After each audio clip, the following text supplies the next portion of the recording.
Hello my friends, as it's the end of the year, I've been going over my top 10 and top 5 games of all different categories. If you've missed those, you can check them out on my channel by subscribing.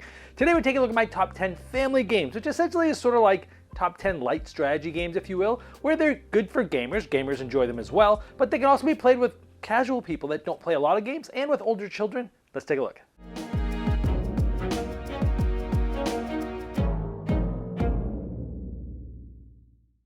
Before I get to the moment you've been waiting for, I wanted to tell you about the Sell Trade program at Noble Knight Games. Now, as gamers, we all have games that are cluttering our shelves that we either don't have the right group for or might even not like it.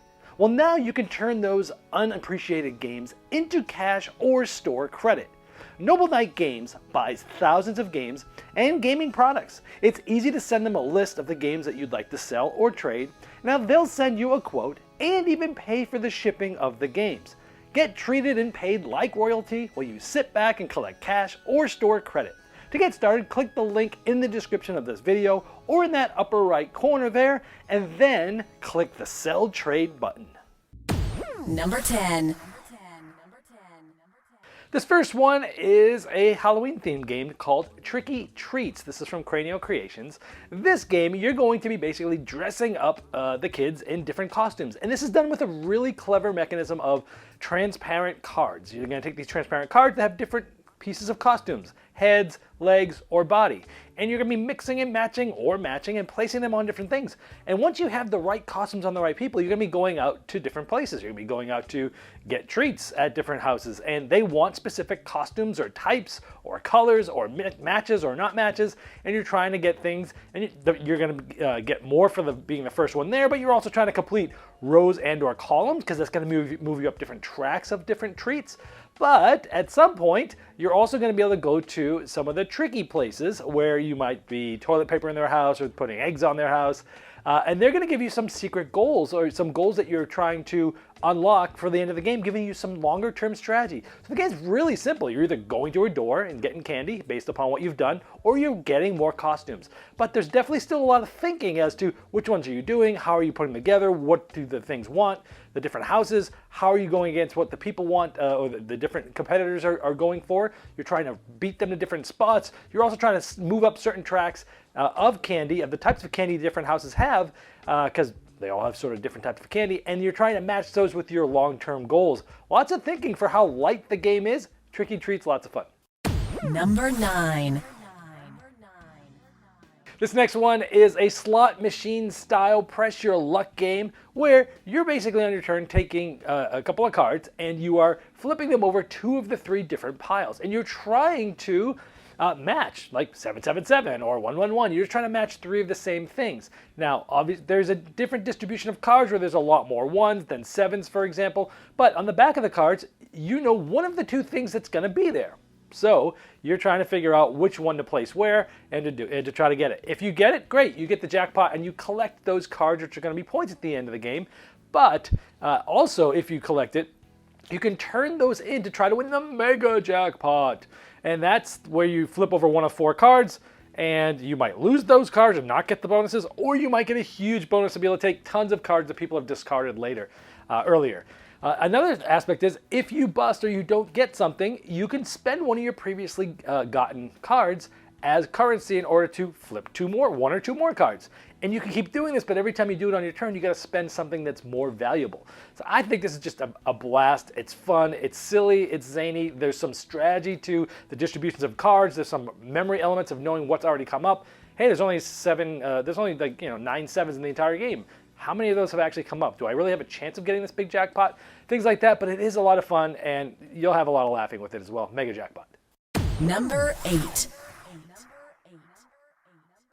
Waddle is kind of a meaner area control game. In this game, it's pretty simple. You are essentially placing some of your penguins out on the board. The board is randomized every game, which is awesome.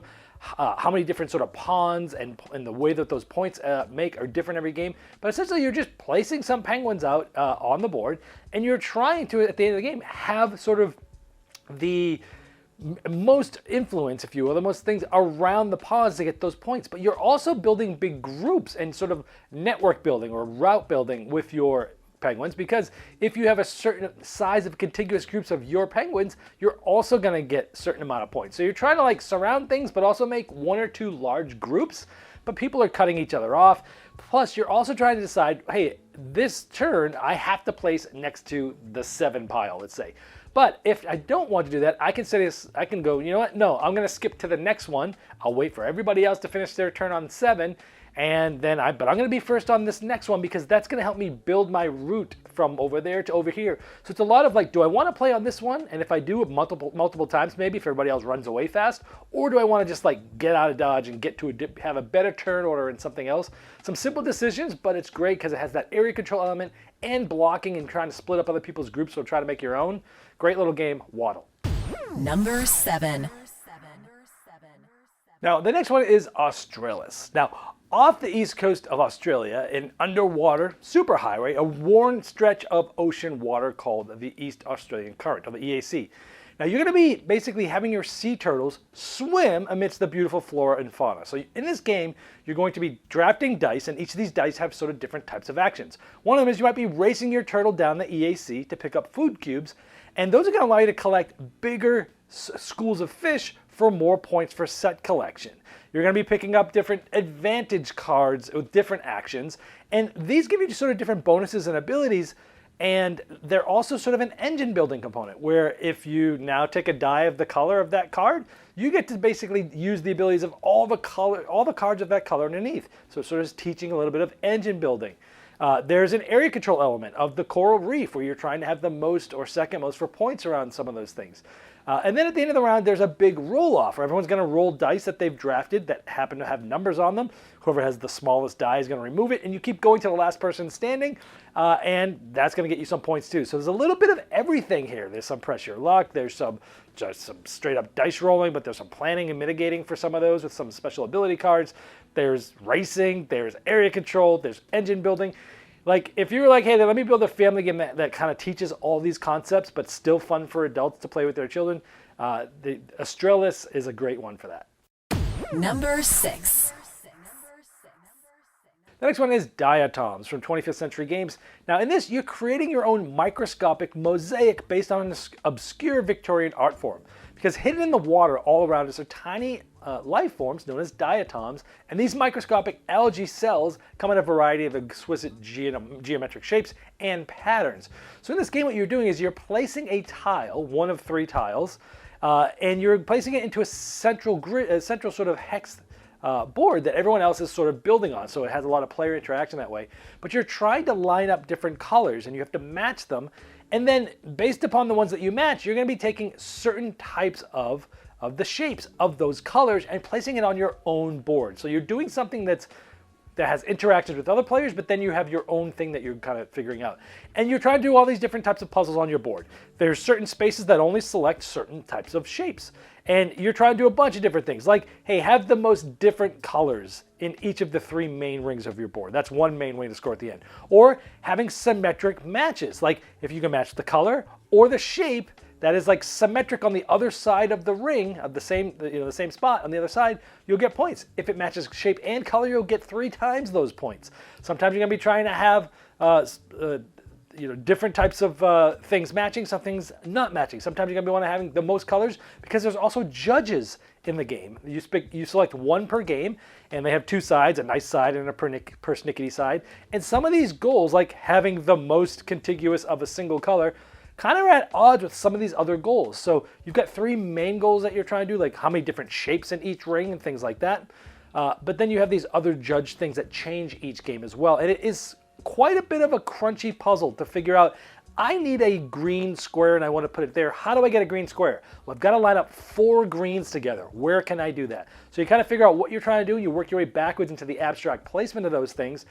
And it's a really interesting game, and that is Diatoms. Number 5. This next one is sort of a card game that you're playing, a little bit of an auction in a weird way, kind of similar to the game For Sale. This is called Wine Cellar. It has some beautiful Vincent Dutrait art. This is also from 25th Century Games. In this game, you have a hand of cards, and on your turn, everyone's going to sort of simultaneously select a card, and then you all flip it up. It's like the second half of the popular game For Sale. Then, in order of those cards, people are going to be able to draft bottles of wine that are out in the middle of the table. There's only one bottle for every player. When you collect that bottle, you're putting it in your wine cellar. And at the beginning of the game, it's your only bottle. Every bottle after that either has to go on top of the highest bottle in your wine cellar or on the bottom below the lowest bottle. And each of those are going to score a certain amount of points depending on where it is slotted from bottom to top in your wine cellar at the end of the game. But in addition to that, you also get these client cards at the beginning of the game, and you might want to have bubbly wine or rosé wines or white wines, and you also want to have wines from certain countries or regions.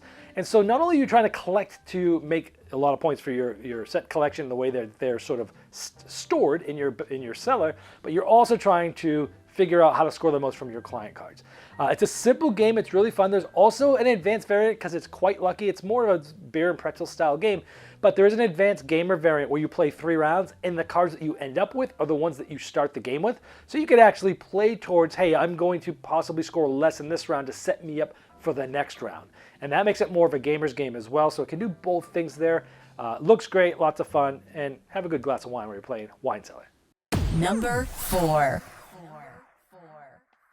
This next one was actually an older game that came out in Japan, I believe, a few years ago, but it finally made its way into distribution in North America, so it's a 2025 release for us.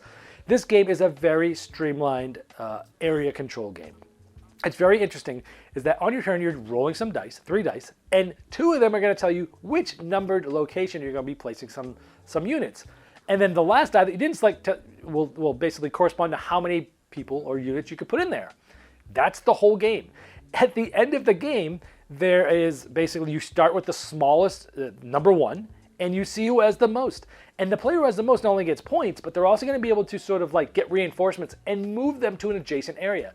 So it has this sort of waterfall or cascading effect. In every game, what number is where is randomized. So it's completely different. So you can see these patterns as to, hey, if I win this one, I can cascade it into this one, which I already have 2 units there. If I win that one, I can cascade it into this one. And you're trying to like build this awesome waterfall that triggers at the end of the game. That's so cool. There's also some special ability cards that you can play that you play with, and these kind of allow you to break the rules of the game. So there's a little bit more depth there, and there's also an advanced variant with the daimyo where you can have an even bigger special ability as well. But simple game mechanically, but oh my gosh, awesome and quick. Only about 30 minutes for a great area control game that makes you feel like you played a longer game. Rumble Nation. Number 3. This next one is called Ink.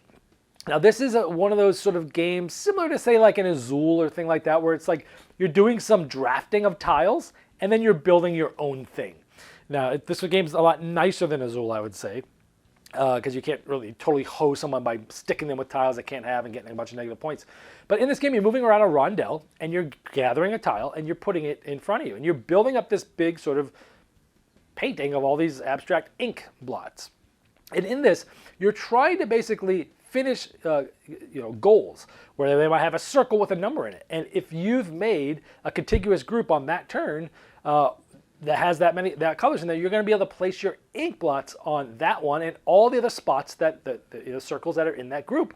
The trick is that you start with a card that has 2 colors that you prefer. And you're really focusing on those because you have a supply of ink that you're placing out. Half of that is just for those 2 colors. And if you run out, you basically have to waste a turn to take wild ink and move it to those ink. So you're trying to focus on certain things. You're trying to move around the rondel, but you can't just jump around because if you jump too far, every time you pass the start spot, you're going to get a sort of a random X that makes you block off a certain spot on a color. You don't know what it is until it comes out. So the game is really good because there's also these things. If you have these big turns where you have 4 or more that you get to do in one turn, you fire off a bonus, and those bonuses change each game. They're randomized, and there's lots of different ones. And so you have different abilities, different things you can chain together. You can actually set yourself up to have like multiple combos triggering on the same turn, which is kind of cool. But if you like those sort of games where you're drafting things from a community, but then building your own thing, you're trying to basically race to run out of your inks, great game, Ink. Number 2. Before I get to this next one, I wanted to let you know that I'm going to be launching my Season 14 Kickstarter for my YouTube channel to help raise funds for the channel. Now, this is the main way that I'm able to spend as much time as I do creating content for you.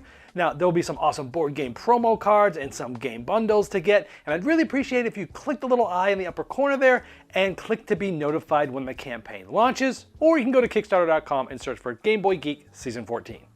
This next one was actually released last year at Essen with a limited release, but it didn't come to retail till about March of this year in 2025 for North America. So this is a 2025 release for me here.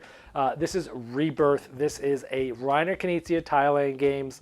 I know he has a lot of tile games and they all feel somewhat similar but somewhat different. Same here, but it is very good. This game has basically two sides. It has a Scotland side and Ireland side. The Scotland side, the game is very simple. You basically draw one tile and you place that one tile pretty much wherever you want, which sounds kind of limiting, but there's actually it's still very engaging.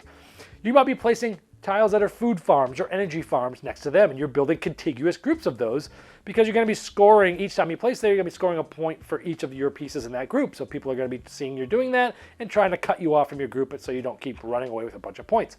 You'll be putting in things to have the most influence at settlements, and your settlement tiles will have different amounts of influence on them. And so once it's full, people are going to get points depending on how much influence they have. There's castles there. Whoever has the most tiles surrounding a castle basically puts their castle on there.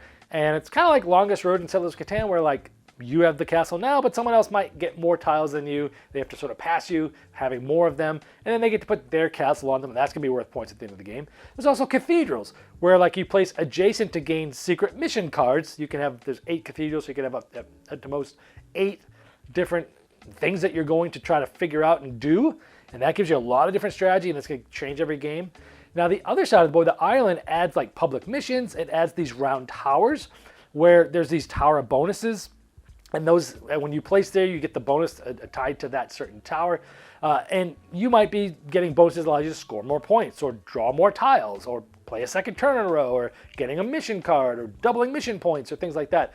So the second side is a little bit more thinky, a little bit more sort of bite to it, but both of these are simple. Draw a single tile, place that single tile, here's all the goals, go. And it just works so well together, and that's Rebirth. Number 1.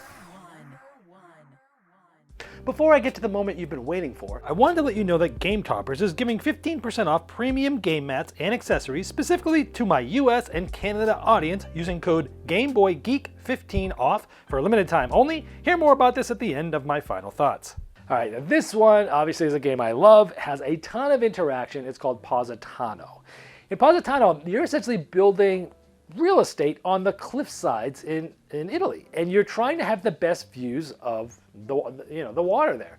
And so this game is a very clever sort of simultaneous secret auction mechanism where things are going to be coming available, the types of tiles, and they're going to do different things. They're going to allow you to build in certain spots. They're going to allow you to build certain heights. They're going to allow you to do different things. And you're going to flip over your cards, everyone is, and they basically have different numbers on them for the different aspects of the cards. Most of these cards are good at one thing and okay at another and bad at another. So you're trying to figure out which of these 3 aspects do I really want this turn, like height or position or location. And so you're going to be able to maybe place first. And that's important because you might want the spot that you really need to go to because you think that's a great spot. Or you want that spot because you're going to be able to build higher because of the special ability of that tile, and you're going to be able to build higher and block the person that's behind you because you're constantly trying to be able to see out and block people. And the other aspect is like, what kind of roof does it get? Is it bronze, silver, or gold? Well, the golds are worth 3 points at the end of the game. The silvers are 2. The bronzes are 1. And the higher you go, the even more points you're going to get. So you're trying to build tall, gold building tops that can have a great view of the ocean. But so is everyone else. And so you're constantly trying to figure out, what do I need right now? Based upon what's there, what are other people going to do? What is someone going to really take this location from me and block me? Yes, then maybe I need location first, but then now I'm going to get the worst roof, which means less points. But if I get the better points and I get blocked, it doesn't really matter. So a lot of crunchiness that goes into this, and everything that everybody does on everybody else's turn matters. And there's also an expansion that allows you to play with up to 6 players, and it also allows you to play the 4-player game, sort of the quote-unquote long game, like you can in a 2-player game. It's fantastic. I do recommend the expansion just for that. If you're going to play with 4 players a lot, get it because it allows you to have more turns in a 4-player game, so it a little bit evens out sort of the luck of the such there. But it is fantastic. Positano, tons of interaction. If you like sort of meanness blocking with some secret auction that is very interesting, Positano. Well, I hope you enjoyed this top 10 family games of the year list. Remember, I've done a ton more of these for party games and card games, co-op games, 2-player games already. You can go check out on my channel, or you can subscribe to make sure you don't miss the next ones that are coming up. These are going to be the biggest ones from now on out to the end of the year. It's been the Game Boy Geek, breaking down barriers, growing relationships through board games by helping you find the next one you love. Game Toppers upgrades every game you play, being the one table to rule them all with Game Toppers, leg kits, dining covers, premium game mats, and more. And for a limited time only, my US and Canadian audience can get 15% off their premium game mats and accessories using the promo code GameBoyGeek15OFF. Also, go to GameToppersLLC.com to check out all the options or for worldwide late pledges of their recent 5.0 Kickstarter.